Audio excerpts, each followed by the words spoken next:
Joining us on the set right now is Alain Sanders, professor of political science at St. Peter's University and former reporter for Time magazine. Thank you so much for being here. We appreciate it. My for pleasure. folks who don't necessarily follow the court very closely, just explain why this is a seismic event right now in terms of the history of the court.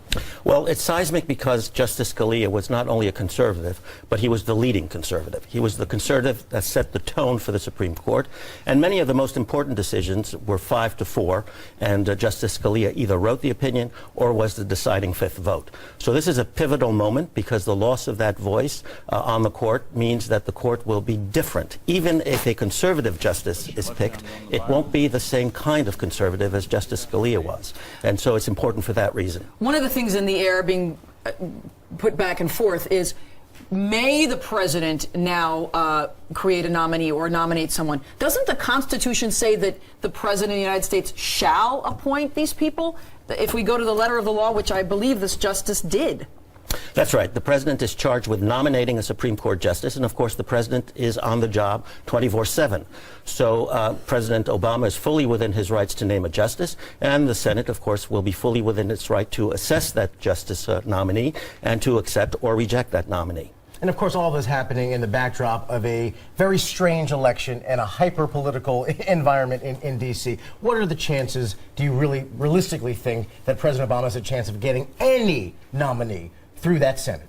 Well, of course, we have to see how the campaign, the presidential campaign, unfolds.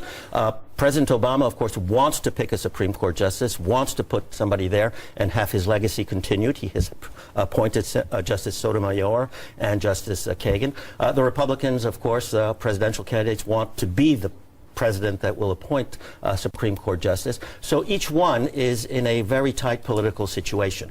The Democrats will want one, the Republicans will want one, and who will get that actual chance, of course, we'll have to see how the campaign unfolds. A lot of the issues, a lot of the cases still the same as we go forward. What would the court be looking at? What kinds of challenges?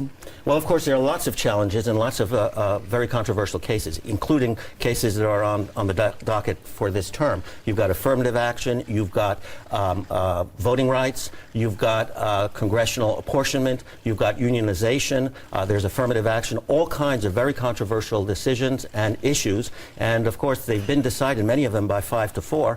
And now, of course, who will be the fifth vote? Of course. That's right. And that's why it's so critical here, 4-4 right now. And just in 10 seconds, is it dangerous, do you think, for the country to go potentially more than a year with a 4-4 court? Sure. I mean, the United States needs a full court, just like it needs a president on the job and just like it needs a Congress on the job. Three co-equal branches, and it's important for all three to be functioning 24/7.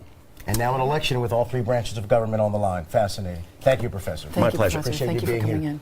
And we should also mention in the emerging shortlist for potential successors to Scalia, Senator Kirsten Gillibrand is on that shortlist right now. So it could be a local tie. We'll see how it plays out. Thank you again, sir.